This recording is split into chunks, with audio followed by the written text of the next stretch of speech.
오늘 육조단경 마지막 날입니다.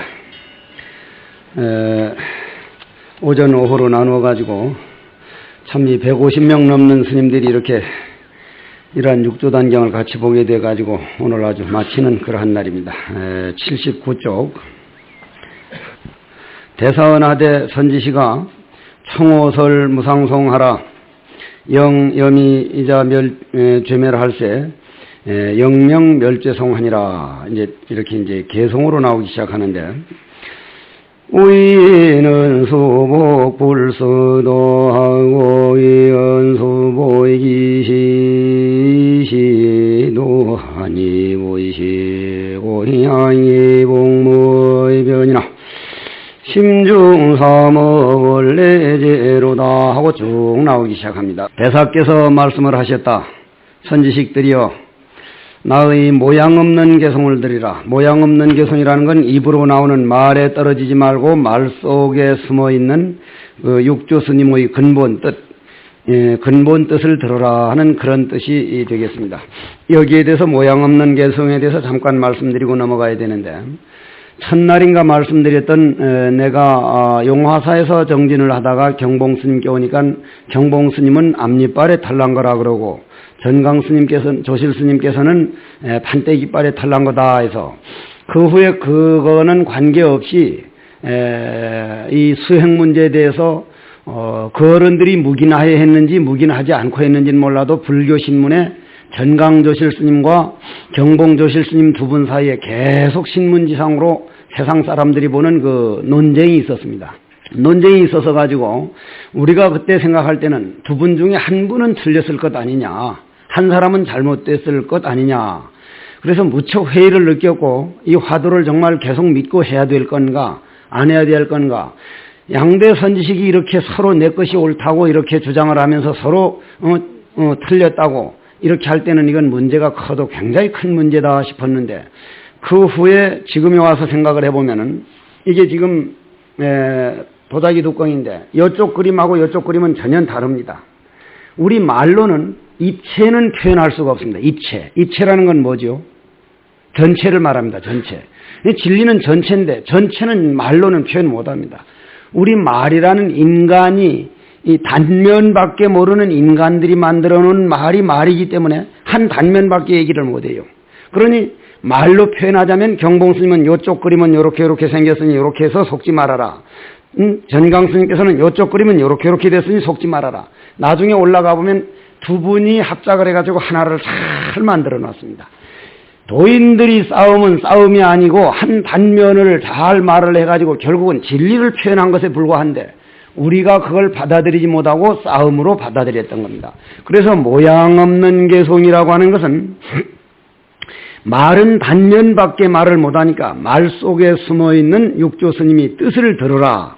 너희 미혹한 사람들이 죄를 없앨 것이니, 즉 단면이라고 하는 그러한 것을 없앨 것이니. 요즘 민코프스키 박사라고 하는 사람이 나와가지고 뭐라고 했느냐면 아인슈타인 박사의 상대성 원리를 기본으로 해가지고 앞으로 시간과 공간은 그림자 속으로 숨어버리고 시간과 공간이 없는 원융한 4차원의 세계가 열린다. 불교는 벌써 3000년 전에 하신 말씀이었습니다. 3000년 전에 이미 그러한 말들이 구석구석에 나와 있는 거죠. 그러면은 우리가 시간과 공간이라고 하는 차원에서 볼 때 1차원밖에 모르는 1차원의 세계가 어떠한 세계입니까? 아메바의 세계죠. 아마 아메바는 1차원밖에 모르니까 1차원은 선밖에 없죠. 가로라는 게 없으니까 선으로 쭉 가다가 앞선 암놈 아메바가 가다가 옆으로 이렇게 쏙 기역자로 꺾여버렸는데 그게 보입니까? 안 보입니까? 1차원밖에 모르는 아메바의 세계는 안 보이죠. 그럼 뭐라 그럽니까? 인홀불견이다. 없어져 버렸다. 분명히 꺾여져 있는데 없는 걸로 본인 세계에서는 없는 세계라 이걸 고집하고, 그 다음 2차원의 세계가 있는 사람이 3차원이 위로 높이로 올라가는 상하 좌우하는 위로 올라가 버리면 없어져 버렸다. 우리는 귀신이 호련히 나타나면 갑자기 호련히 나타났다 그러는데 차원이 다른 데서 그냥 나타나는 것이지 신통도 아니고 인홀불견도 아니고 우리가 보지 못하는 세계, 차원이 다른 세계일 뿐이지 결코 아무것도 아닙니다.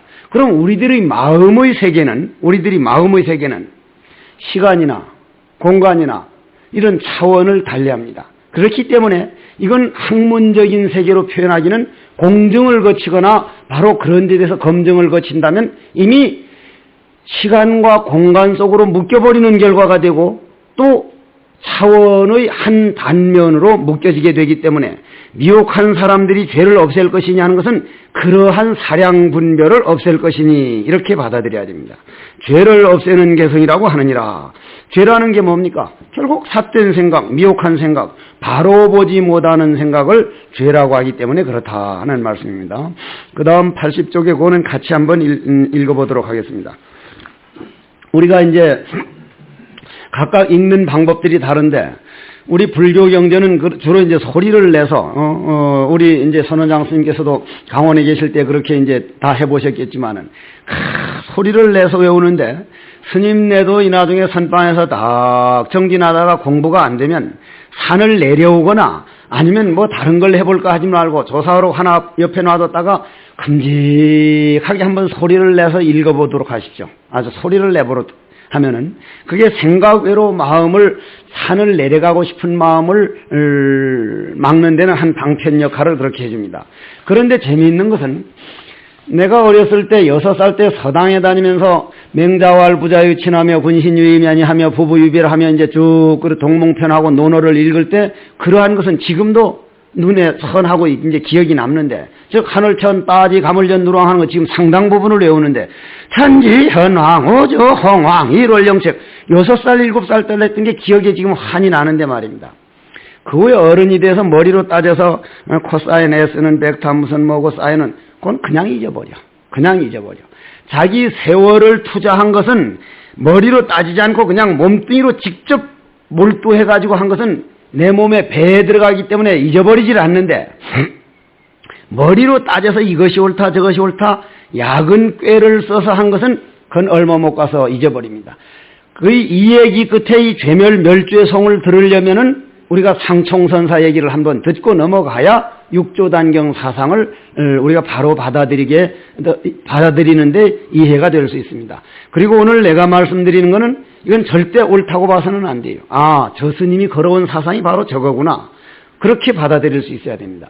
소동파라는 분은 지금 이 지구상에서 가장 머리 좋은 사람 몇 사람을 뽑으면 그 사람이 들어간다고 합니다. 그 사람 아버지가 아들이 원체 천재적인 머리를 알고는 천하문장가를 만들기 위해서 맹자라고 하는 한문서적을 10년인가 30년을 오직 그것만 읽도록 하려고 마음먹고 아들을 소동파 보고 오직 이것만 읽어라, 이것만.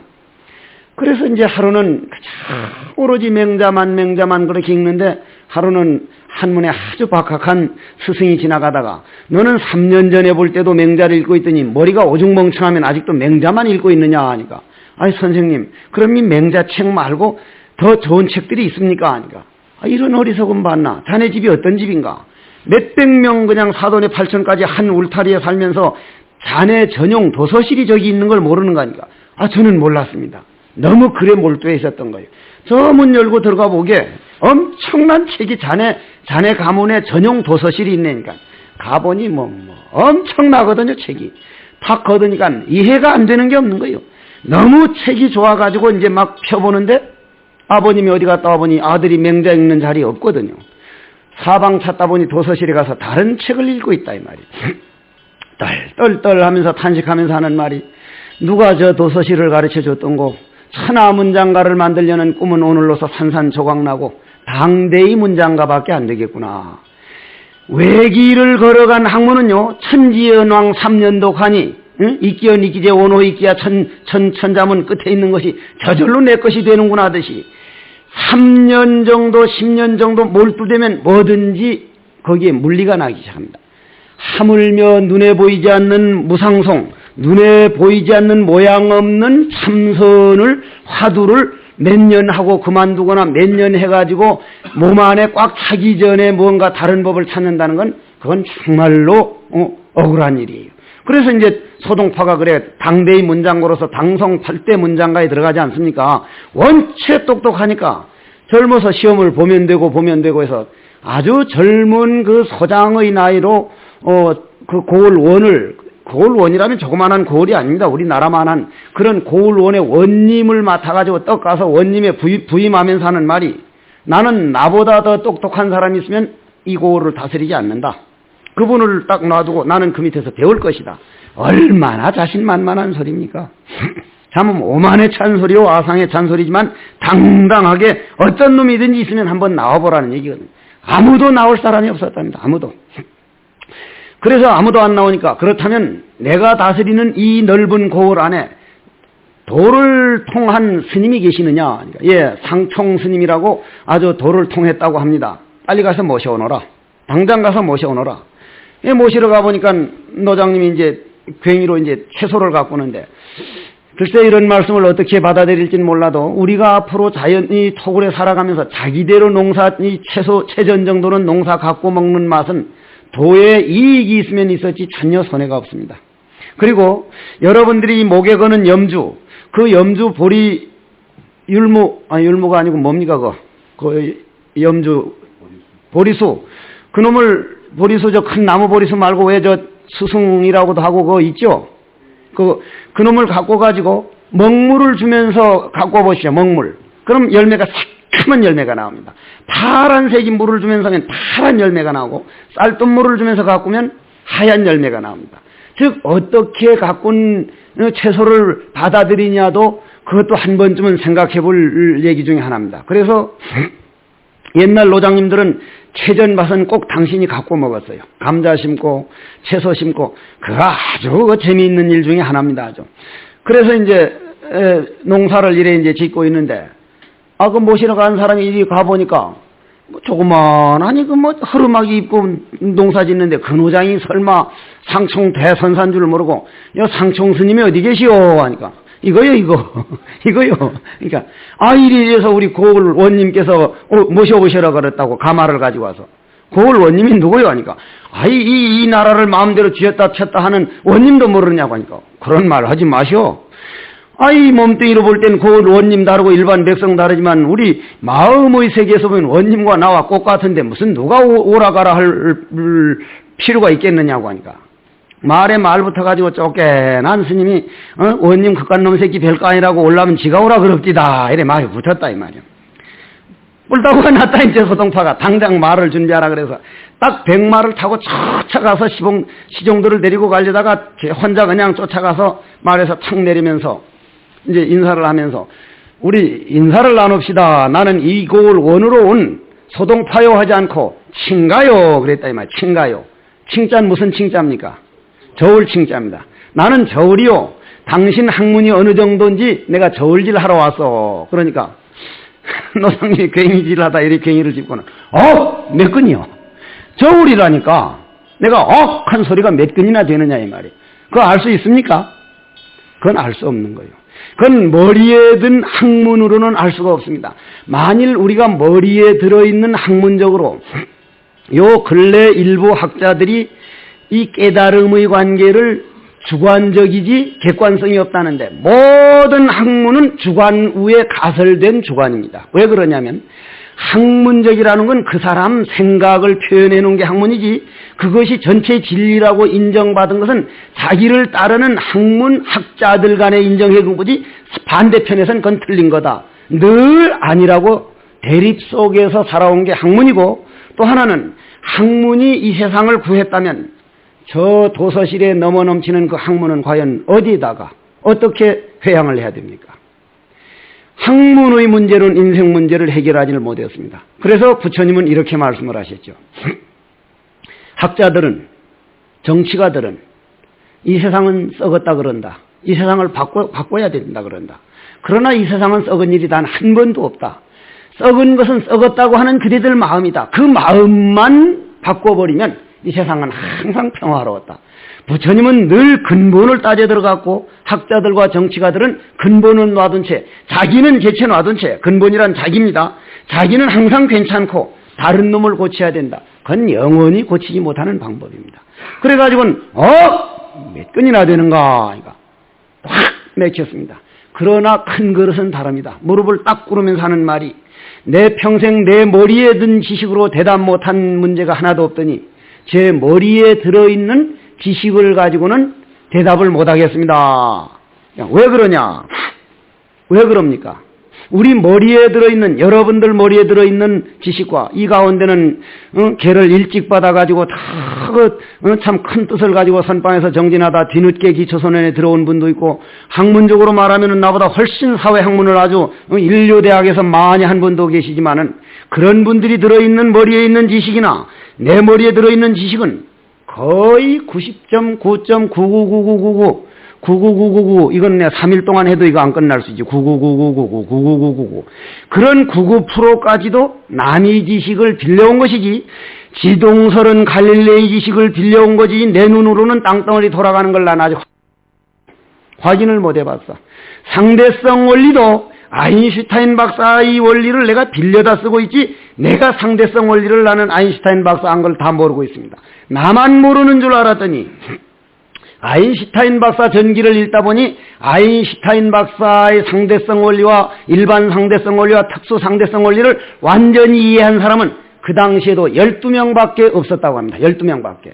그러면 삼각함수든 무슨 입자론이든 발견한 사람들의 지식을 우리는 학교에서 배워서 머리에 외워가지고 그냥 외운 남의 지식을 빌려온 거기 때문에 내 인생 문제의 근본 문제가 나오면 대답이 나올 수 없고, 그 남의 지식 빌려온 거는 내 인생 문제는 해결될 수가 없습니다. 내가 언제 그걸 경험했는가 하면은 송광사에 살 때 대학생 수련대 오면 내가 이제 가끔 강의를 나가서 해줬는데, 이화여대 식품영양학과 학생들이 이제 고려대 학생들하고 와가지고 수련대를 하는데 강의를 해줬더니, 강의 잘 들었다면서 내가 저 인월정사에 이제 톡을 했을 텐데, 스님 김치를 담가 드리도록 하겠습니다. 이래.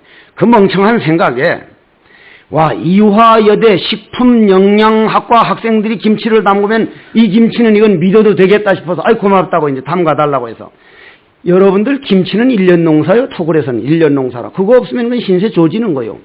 그것도 모르고 멍청한 머리에 좀 담가달라고 해서, 또 아가씨들 와서 그렇게 하는 것도 보기도 좋고 싶어서, 이럭저럭 그냥 그런 못된, 그런 그 망상분별 그런 생각에서, 와서 담가달라 그랬다, 이 말이에요. 담가놓고 가고 나니까 언제면 이 아가씨들이 이거 삼선목소로 식품영양학과 실력으로 담은 김치를 먹을까 해서 기다리다가 근근히 참고 딱 열어보니까 폭 썩어버려서 김치가 그냥.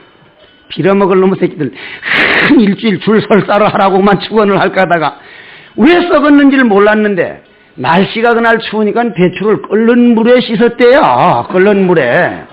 그게 식품영양학과 실력이요. 식품영양학과 실력. 세상에 배추를 자기 손 시려운 것만 생각을 하고 물을 펄펄 끓여서 뜨거운 물에 김치를 씻었으니 김치가 안 썩고 배겨. 다음부터는 식품영양학과 말만 그만둬 내 없는 손가락으로 남들 담가 먹을 테니 절대 손대지 말라 그러는데, 그러면 머리에서 미네랄 얼마, 바이타민 얼마 이런 머리로 따진 남의 지식 가지고는 김치는 안 되는 거예요. 지금 세댁들이 담근 김치보다 우리들 할머니가 드물딱 두꺼비 그냥 소뚜방 같은 손으로 만든 게 훨씬 맛있는 건 뭐요? 진리란, 모든 맛이란 몸으로 체험할 때 맛이 나오고 진리가 나오지, 진리란 맛이 나오지, 머리에 있는 지식으로는 인생 문제는 해결할 수 없다. 딱 정리를 해야 돼요. 완전히 정리를 해야 됩니다. 그리고 우리 머리에 들어있는 모든 지식은 남의 지식을 빌려온 거기 때문에 우리가 눈 감는 날 업으로 남을지언정 진리당처가 되지 못하기 때문에 머리에 든 실력으로 따지지 말자. 공부가 잘 되고 안 되는 것도 어째서 여러분들 머리로 따져서 잘 됐다고 하는 건 망상에 넘어간 시간이요. 도대체 공부가 안 돼 보이지만은 우리 생각이라고 하는 업은 내 마음에 자기 업에 맞도록 하면 잘 되는 것 같고, 자기 업에 안 맞으면 잘 안 되는 것 같기 때문에 내 생각으로 공부 잘 되고 잘 못 되는 것을 판단하지 맙시다 하는 그런 부탁입니다. 남의 지식을 빌려온 내 머리에 든 판단력 가지고는 화두 잘 되고 안 되는 걸 판단하기란 지극히 어렵습니다. 화두란 마치 물 먹고 싶지 않은 망아지를 억지로 물을 먹이는 것과 같아서 때로는 냉빙빙하고 때로는 열렁하고 때로는 순풍에 돛단 배를 타가지고 그냥 순조롭게 가는 것 같고 때로는 물을 거슬러가지고 역풍에 거슬러 오르는 것과 같다. 그러나 네 가지 전체가 다 잘되고 못된 것은 판단할 수 없다. 왜냐? 공부가 잘된 듯 싶어서 순조로울 땐 반드시 안 될 때 되도록 애써놓은 기운이 뒤에서 받쳐줄 때지, 잘 된다 싶을 때는 그때 그 공부를 까먹는 시간이다. 이건 우리가 확실하게 믿어야 됩니다. 그래서 소동파는 스님 이제 알았습니다. 남의 지식 가지고는 내 문제를 해결할 수 없다는 걸 이제 알았습니다. 그럼 어떻게 하면 인생 문제를 해결할 수 있습니까? 하니까 상총 스님께서 유정설법을 가지고는 안 돼요. 무정설법을 들을 줄 알아야지. 무정설법이 과연 어떠한 것입니까? 여기서 유정설법과 무정설법에 대한 차이가 나오게 됩니다. 유정설법이라는 게 뭡니까? 유정설법. 자, 천원 이광수 선생이 유정이라는 소설을 한번 읽어봤는데,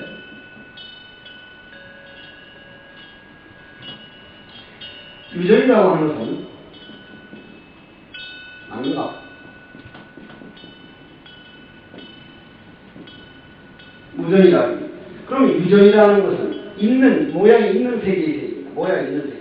모양이 있는 거라면 이 세상 사람들은 이건 모양이 있는 거라 그러고 허공은 모양이 없는 거라는 거예요. 불교는 허공도 모양이 있는 거나. 그럼 모양이 있다는 건 어제 뭐라고 그랬죠? 육군에서부터 시작해서 육진에서 시작해서 육식이라는 건 뭡니까? 이쁘다 하는 그 생각이 모양이라 해요. 이쁘다. 아이고 더럽다.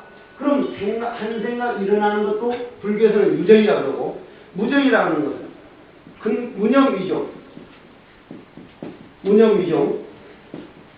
무념이 종을 쓸 때, 무념으로 종을 잡으라가 아니라 무념으로 종이 될 때, 무념 당체가 될 때, 하나가 될 때, 즉 이쁘다 곱다는 생각이 끊어진 자리를 무정이라고 합니다. 그럼 무정설법이라는 게 뭡니까? 나는 화두가 무정이라고 합니다. 무정, 생각 끊어진 자리다. 화두를 방편설이라고 그러는데 그거는 방편과 목적을 혼동하는 사람입니다. 화두는 방편설을 부정하는 게 화두예요. 화두는 목적 방편을 말하는 겁니다. 그냥 정신통일 시키기 위해서 해준 거다. 그런 썩은 소리 하지 마시지. 나도 그렇게 생각했거든요. 그러면 무정설법이라는 건 생각이 끊어진 자리이기 때문에 무정설법을 돼야 된다 하니까 촥 알아듣고는 무정설법, 생각 끊어진 자리, 오로지 화두 일념이 되어가지고 말을 타고 가다가 그만 자기 자신을 잊어버린 거예요. 전생에 중노릇 했다 그러죠. 그래 이제 자기 자신을 잊어버렸으니까. 자기 자신을 잊어버리면, 정말 몰록 자기 자신을 잊어버리면 말은 사람을 의식합니까 안 합니까? 말은 사람을 의식 못합니다. 말 타는 사람이, 나도 어릴 때 집에서 농장을 해서 말을 잘 타는데, 안장 올려놓고 하는 게 아니라 첫놈 말 타는, 그냥 말 공둥이에 그냥 올라타는 말을 좀 잘 타는데, 내 엉덩이에 상처가 하나 있는데 9살 땐가 말 타다 떨어져서 생긴 상처인데, 말을 좀 잘 타는데, 기수들이 사람은 잊어버리고 말이 그 기수의 마음을 읽을 수 있도록 하는 게 유명한 기수입니다. 우리나라 기수가 거의 다 이 마음법이에요. 겨울이 돌아오면 호마는 북쪽을 향해 가지고 북쪽을 향해서 서는데, 우리나라 한번 호마들 저쪽 북쪽에서 온 말들 보십시오. 가을이 되가면 하나같이 북쪽을 향해서 있습니다. 하나같이 전부 북쪽을 향해서 있어요. 참 그 알 수 없는 그런 세계들인데, 그러한 세계들인데, 그래서 이제 무정설법을 들을 줄 알아야 된다는 생각에 팍 빠져가지고 자기 자신을 잊어버리니까 말이 자기 마음대로 걷다가 폭포 있는 쪽을 지나가다 폭포 소리를 탁 듣는 순간, 폭포 소리와 자기 소리가 하나 되는 순간 완전히 깨달아가지고 상총 스님에게 절을 하면서, 스승이 아니었다면 내가 어떻게 이런 세계를 알았겠습니까? 당대의 문장가라고 하는 이 머릿속에 있는 게 전부 다 조강이라고 하는 이 남의 지식 빌려왔다는 소리를, 그림자라는 세계라는 걸 어떻게 알았겠습니까? 그것이 바로 무정설법의 세계, 모양 없는 개성입니다. 그러면 우리 한번 소리내서 같이 한번 들어봅시다. 개성에 말씀하셨다 말고 그 다음부터 80쪽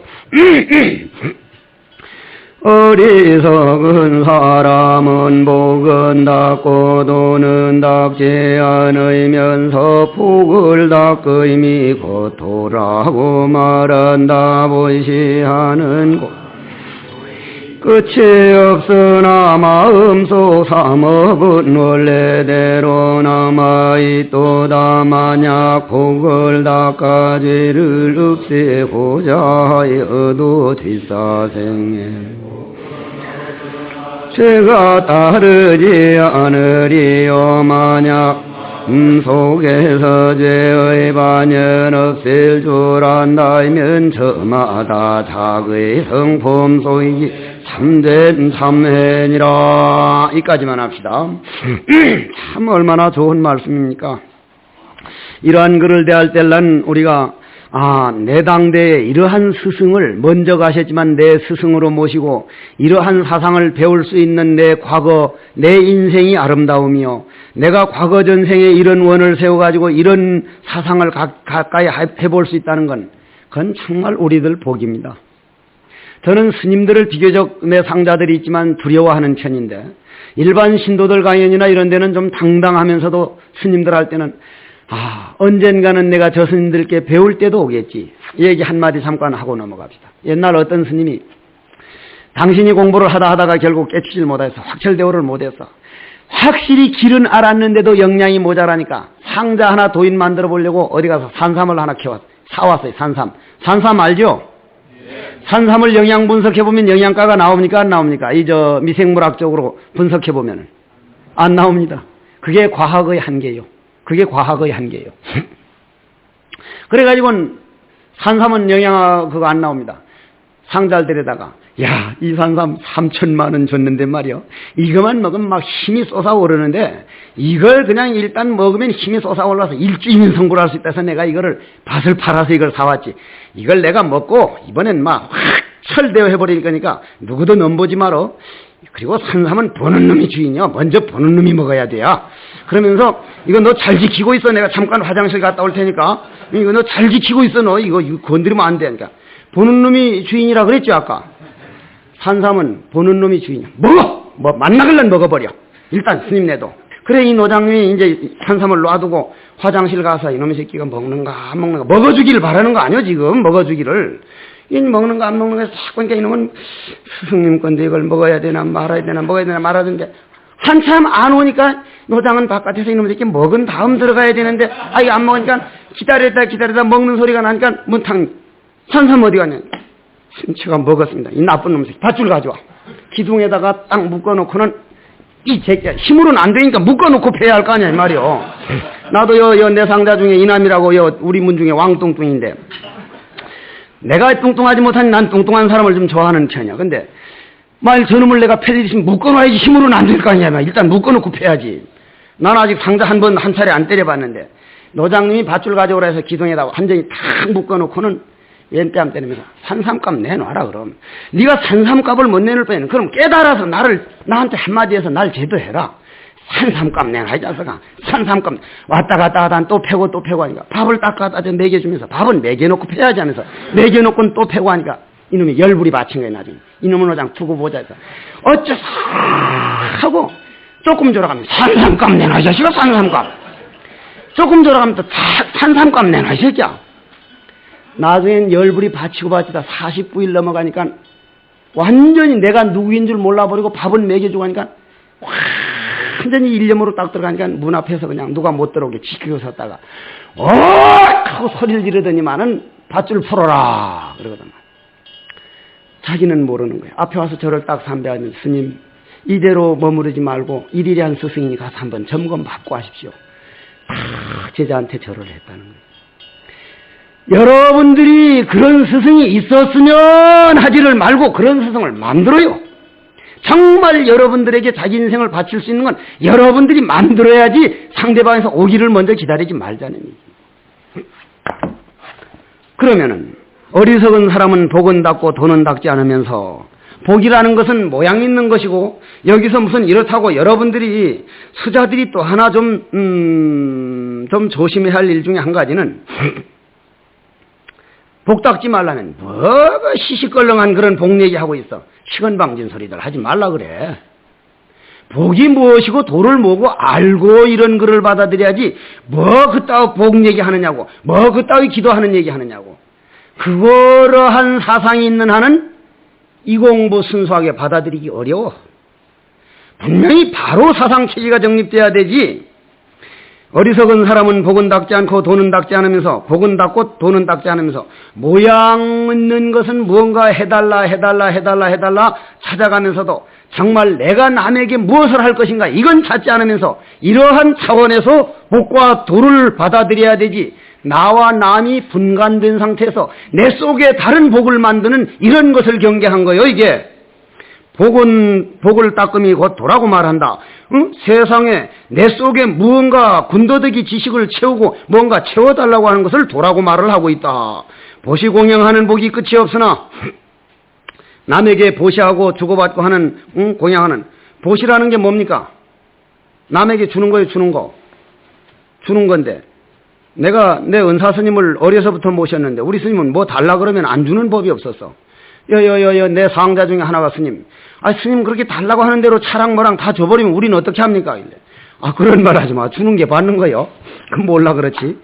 주기만 주면 그건 분명히 더 큰 게 우리 마음의 세계에서는 준다는 생각 없이 주기만 준다면 그건 대단한 거여서 우리 스님께 받은 영향인데 하루는 해인사 선방에 퇴설당에 딱 극락전에 가보니까 저 달마거리는 석정 큰 스님께서 오셨는데 그 노장님은 달라 그러고 우리 스님은 그건 안 된다니까 글쎄. 줘 날 그래. 두 분이 도반이거든. 그거 안 된다니까.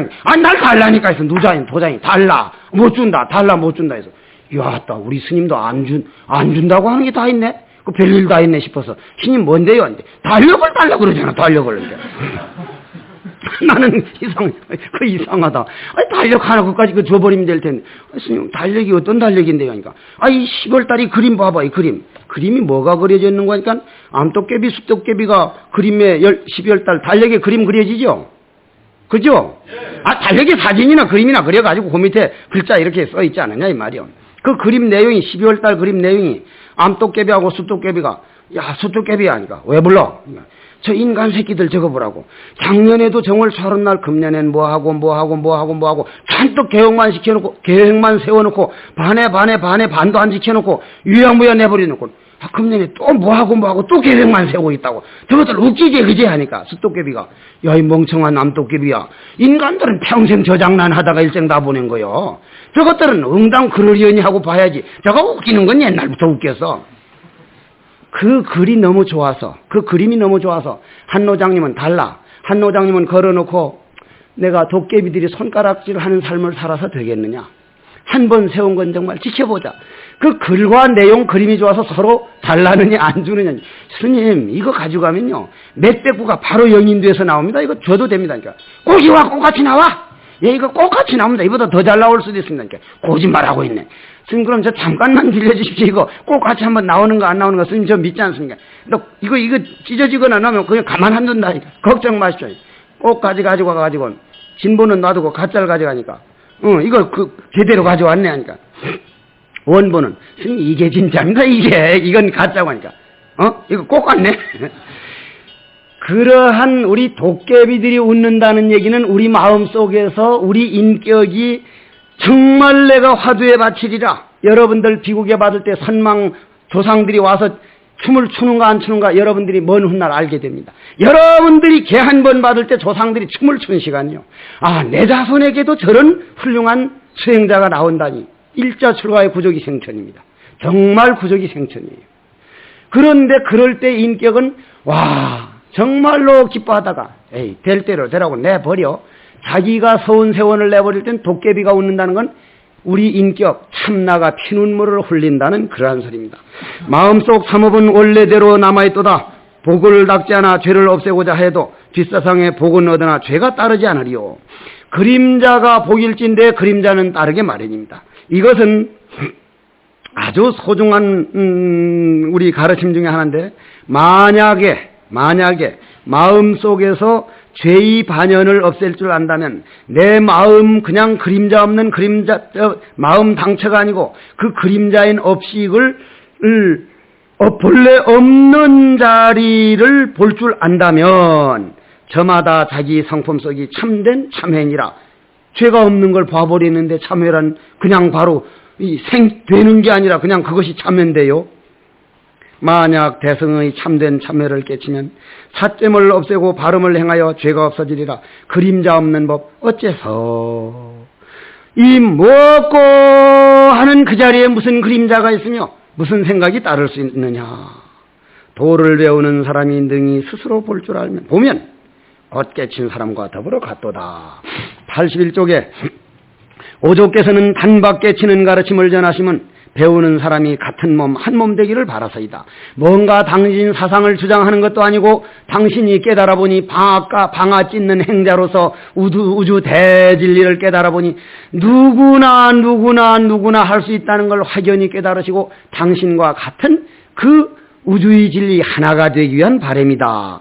만약 장차 본래의 몸을 찾고자 한다면 삼독의 나쁜 인연을 마음속에 씻어버리라. 탐심과 진심이 세계에서 벗어나라. 어떻게 벗어납니까? 잠은 무엇을 양식으로 삼아요? 잠은 무엇으로 양식을 삼느냐 이 말이에요. 잠은 예를 들어 가지고 오늘 6시간 잔 사람은 잠이 점점 늘어가지 줄어드는 경우가 없는데 내가 송광사 살 때까지만 해도 30명 40명 사는 수자들끼리 제일 잘 조는 수자 5명 골라내라면 그 중에 내가 들어갔습니다. 얼마나 잘 졸았던지. 7불 이후로 이건 내가 하는 얘기 아니라 내 주위 도반들 얘기 들어보면 어떻게 스님 그렇게 안 좋을 수 있느냐. 송광사 살 때까지만 해도 5명 정신없이 조는 사람 중에 한 사람이 스님이 들어갔는데 어떻게 그렇게 안 좋을 수가 있느냐. 잠이라는 건 무엇을 양식으로 삼습니까? 잠을 가지고 양식을 삼습니다. 잠. 위장에 있는 위장은 먹는 걸로 양식을 삼는데 잠은 가장 원하는 게 뭐냐면 자주기를 원합니다. 잠이라는 게 뭐죠? 잠이라는 세계가 따로 있는 건 아니죠. 잠을 익혀놓은 중독된 세포, 즉 중독성, 잠에 중독된 기운이 우리 몸에 많고 많은 세포 중에 일부분을 차지해서 그 세포라고 하는 잠이라는 세포가 있는 거지 잠이란 절대적인 세계가 있는 건 아니지 않습니까? 그러면 잠을 자고 싶다는 건 우리 몸뚱이 안에 있는 잠의 세포가 잠이라고 하는 양식을 좀 넣어달라. 배가 고프다. 잠 좀 자줘야 내가 그 양식을 먹고 살 테니까 좀 자줘. 어이, 좀 자라, 좀 자라. 자달라는 거고, 성질내는 놈은, 성질내는 세포가 내 몸 안에 있는데, 성질 안 내주면 10년만 안 내면 자기는 굶어 죽기 때문에, 야, 성질 한 번만 콱 크게, 한번 붙어. 성질내라고 안 해서, 왜냐? 성질 안 내주면 자기는 배고픕니다. 이치를 알아요, 이치를. 이게, 우리 선학자들이 반드시 알아야 할 거예요. 그래서 기회만 닿으면 성질 내도록 안에서 콱 밀고 올라옵니다. 그러나 부처님은 성질을 못 냅니다. 성질 낼 수 있는 프로스테이지가 하나도 없는 거예요. 그래서 자기 마음 하나에서는 자유자재를 했습니다. 자유자재는 전지전능입니다. 예를 들자면은 어떤 바람은 아들이 스님이 되어버리니까 바라문이 뒷날 술 먹고 와가지고 이 부처인가 나발대기인가 하는 자식인지 한번 보자고 해서 얼마나 욕을 하는데 부처님은 가만히 앉아계시니까 안한 스님이 듣다 못해가지고 당신 해도 너무 하는 거 아니냐고. 우리가 누가 스님 되라고 했느냐고. 지 아들이 와가지고 했는데 말이야. 나쁜 놈 자식 막 이러니까 이제 그래 갔다 이 말이야. 가고 나니 안 하나. 예 부처님. 너 이제 선물을 가지고 왔다가 안 받으면 본인이 가져가야 되는데 그 사람은 자기가 뭘 하는지를 모르고 하니까지만 너는 마음 다스리는 사람이 마음을 못 다스리고 썩낸 거는 어제 그 사람이 와서 아무리 소리 지른 것보다도 네가 네 마음 다스리지 못한 걸 정말 우리는 부끄럽게 생각해. 당신은 그걸 마음대로 다스리는 거예요. 이게 신통변화요. 이게 창조요. 그래가지고 이제 그래서 성질 내는 거나 어리석은 마음이나 아차 내 몸 안에 업을 더 짙도록 만드는구나. 고로 업은 업을 발생시키고 원력은 원력을 발생시킨다. 바로 이 원리를 알면 돈법은 참선법은 정말 이거야말로 정말 탁탁 검증이 되는 겁니다. 바로 그러한 말이고 다음 20쪽 이 81쪽의 공덕. 이 공덕에 대한 얘기는 무슨 얘기냐면은 달마대사께서 중국의 달마대사는 어디뿐입니까? 인도뿐이죠. 우리 달마 스님 초상화 보면 귀걸이가 있죠. 귀걸이가 있는데 그 모르는 사람들은 그러니까 함부로 판단하지 말아야지. 뭐 닮았는데 귀걸이 했느냐 하는데 귀걸이 한 거는 뭐요? 인도 사람이라는 표시입니다. 인도 사람. 인도 귀족들은 다 귀걸이를 해요. 천민들도 물론 하죠. 인도 사람이란 뜻이에요. 인도에서 보리 다르마 존자죠. 보리 다르마 존자. 그때쯤 어떤 일이 벌어집니까? 이슬람교하고 힌두교가 손을 잡는다는 얘기 했죠. 그래서 중국으로 건너갑니다. 중국으로 건너가는데 중국에는 그 당시에 율종과 정토종이 상당히 강한 때였습니다. 그런 법이 한창 성할 때 그거 다 소용없다. 마음 닦아야 된다면 그건 이교도로서 귀에 안 들어옵니다. 그래가지고 양무제하고 얘기가 된 거 있죠. 양무제는 스님이라고 할 정도로 아주 그 신심이 돈독한 분이었는데 절 짓고 탑 끼운 게 공덕이 얼마나 됩니까? 하니까 소모공덕입니다. 공덕이 없습니다. 그래가지고는 어떤 일들이 벌어집니까? 아시죠, 여러 스님들? 예, 아는 건 넘어갑시다. 그래, 공덕이 없다 했는데, 83쪽에 보면, 위사군이 물었다. 위사군은 관료, 도속들이 다 모여들었다 그랬죠? 예, 묻기를, 어찌하여 공덕이 없습니까? 이것만 들으면 앞에 거는 들을 필요가 없는 거예요. 절을 짓고 보시하며 공양 올리는 것은 다만 복을 닦는 것이다. 복은 된다. 복을 이게 복이 소용없다는 얘기가 아닙니다. 복을 공덕이라고 하지는 말라. 복을 지은 거 가지고는 내 마음을 내 마음대로 안 된다. 재산 많이 쌓아놓은 것하고 내 마음을 내 마음대로 길들이는 것하고는 달라요. 그렇잖아요. 그건 뭐 여러분들이 더 잘하는 거죠. 공덕은 법신에 있고 복밭에 있지 않으니라. 공덕이란 내가 내 마음을 마음대로 재산을 산같이 쌓아놓고도 불안하고 내 인생이 뭔가 하면 그 재산은 재산이 아니에요. 재산이 아닙니다. 재산 한 푼 없어도 지는 해를 보면서 웃을 수 있고 새소리를 들으면서 웃을 수 있고 그것 정말 여러분들 나는 무문관을 운영하고 있는데 2005년도에 들어가실 분이 지금 광부원서를 드리는데 저 계시는 일현 스님은 그 내용을 잘 아는데 그 무문관에 내가 들어가 보니까 이게 도무지 당체 지나가는 날짜를 몰라. 이게 참 어젠가 그저께 했나? 안 했습니까? 무문관을 내가 운영하려면 무문관을 내가 먼저 들어가 봐야 돼서 앉았으니 한 2달쯤 지나가니 나도 좀 멍청한 편에 속하는가. 시계도 뭐라 아무것도 그건 텔레비전도 없고 책도 없고 뭐 시계도 없고 아무것도 없으니까 가만히 앉았으니 이놈에게 3달 지났나 2달 지났나 도무지 당체 알 길이 없는데 하루는 가만히 앉아서 피 우는데 머슴새 울음소리가 그렇게 울거든. 1월달이구나. 1월달에 머슴새가 울거든. 하루는 가만히 앉아서 미라부리가 울어. 미라부리가 3월달에 울잖아. 3월달이네. 어이 잘 알았네. 미라부리 이 친구. 하루는 가만히 있으니까 대박받고 스님들 그런 노래 그런 새소리 들어봤어 안 들어봤어? 그게 무슨 새요? 검은등 뻐꾸기입니다. 등이 검은 색깔 가진 검은등 뻐꾸기인데 그걸 무슨 새라 그래 우리나라에서는? 대박받고 새라 그래. 왜 대박받고 새라 그래? 대박받고 울어서 그렇지만은 옛날 시어머니가 워낙 그때는 양식이 귀할 때니까 대박을 2개 만들어 놓고 하나는 아내가 오목하고 겉에서 볼 땐 꼭 같은데 하나는 아내가 볼록해서 쌀이 적게 들어가. 며느리가 밥할 땐 볼록한 대박을 주면서 한 대를 떠줘서 밥을 하라면 며느리 먹을 건 늘 밥이 모자라 굶어. 딸이 밥할 때는 아내 오목한 대박을 주니까 밥이 남아서 딸이 먹는다 이 말이야. 너 똑같은 대박으로 했는데 왜 네가 밥을 잘못해서 맨날 모자라냐서 결국 굶어 죽었어. 그래서 저 새가 돼서 대박만 바꿔봐라. 나도 밥 많이 할 수 있다. 오늘도 한이 맺혀가지고 대박 받고